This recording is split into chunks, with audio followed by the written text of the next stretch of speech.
Assalamualaikum warahmatullahi wabarakatuh. Bismillahirrahmanirrahim. Alhamdulillahi rabbil alamin. Wa bihi nasta'inu ala umuri dunya waddin. Asyhadu an la ilaha illallah wa asyhadu anna Muhammadar Rasulullah. Allahumma salli wa sallim ala sayyidina Muhammadin wa ala alihi wa sahbihi ajma'in, amma ba'du. Saudaraku dan para pengikut ngaji di channel ini yang dirahmati Allah, sekarang kita lanjut lagi pengajian kitab Nihayatul Zain, ngaji fikih bab salat, sambungan episode sebelumnya, masih dalam masalah mandi wajib. Jadi langsung saja saya bacakan kitabnya. Qala al-musannifu rahimahullah wa nafa'ana bihi wa bi'ulumihi fid daraini amin. Wa yahrumu masukaisil mushafi, dan haram oleh menyentuh kantong mushaf, balum mushaf. Iza kana fihi mushaf, apabila adalah dalamnya kantong itu ada mushaf. Wa uidda lahu wahdahu, dan dipersiap akannya kantong baginya mushaf, wahdahu dirinya mushaf. Walau zaidan ala hajmihi, walaupun lebih atas tebalnya kantong. Jadi orang yang berhadas kecil juga haram menyentuh kantong mushaf. Kantong mushaf, kertas, kantong kain atau tas yang ditanya memang dipersiapkan untuk menaruh mushaf, dan dalam kantong itu ada mushaf. Saat ada mushaf dan memang dia dipersiapkan untuk menaruh mushaf, maka haram menyentuh kantong itu walaupun kantong itu tebal. Fa in lam yakun fihi fala, maka jika tidak ada al-mushaf dalamnya kantong, fala, maka tidak haram. Kalau tidak ada mushaf dalam kantong itu, maka tidak haram menyentuh kantong itu.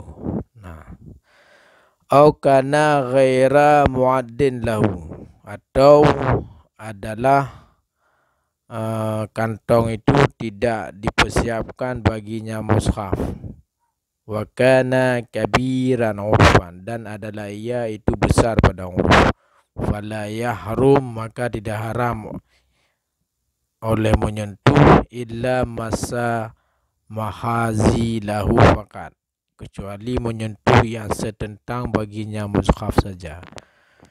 Atau kantong itu tidak dipersiapkan bagi mushaf tersebut, kantong itu kan tas biasa, dan tas itu besar, kantong itu besar pada huruf, maka bukan sebesar mushaf, besar dia, bukan lebih besar daripada ukuran mushaf. Fala yahrum, maka tidak haram menyentuh kantong itu, kecuali kita sentuh yang setentang yang kena mushaf saja. Kalau kita sentuh pinggiran yang tidak ada mushaf, itu tidak haram. Kalau kita sentuh yang kena mushaf, itu haram. Wa kadza law kana muaddan lahu wa li ghairi, dan begitu juga hukumnya tidak haram menyentuh kalau adalah kantong itu dipersiap baginya mushaf dan bagi selainnya mushaf. Kantong yang dipersiap untuk mushaf dan juga dipersiapkan juga untuk barang yang lain selain mushaf, itu tidak haram menyentuh kantong tersebut, kecuali baru haram kalau kita sentuh yang setentang dengan mushaf saat ada mushaf dalam kantong itu. Wa min zalika malau ja'alal mushaf ma'al kitab fi jildin wahidin, dan sebagian daripada dan termasuk daripada demikian tidak haram menyentuhnya jikalau dijadikan mushaf beserta kitab ilmu yang lain dalam jilid yang satu, dalam satu jilid, dalam satu cetakan, dalam satu kitab. Di situ ada Quran dan ada kitab yang lain, kitab ilmu lain. Fala yahrum, maka tidak haram oleh menyentuhnya kitab itu. Illa massa mukhazi lil mushaf duna ghairi, kecuali haram menyentuh yang setentang bagi mushaf ketiadaan selainnya yang setentang dengan mushaf. Kalau kita sentuh di kitab yang lain itu tidak haram. Kalau kita sentuh di ayat-ayat yang tertulis Al-Quran itu haram. Di kertas yang tertulis ayat-ayat Al-Quran itu haram. Wa mislul kaisi fi hadza tafsir as-sunduq, dan semisal kantong pada ini rincian adalah sunduk, kotak. Kotak yang memang dibuat untuk mushaf itu haram kita sentuh, atau seperti keterangan yang tadi pada kantong, maka tidak haram disentuh kecuali yang setentang dengan Al-Quran saja. Wa minhu baitur ribah al-ma'ruf, dan sebahagian termasuk daripadanya kantong juga, hukum kantong termasuk dalam hukum kantong. Baitur ribah al-ma'ruf, kotak kayu yang terkenal.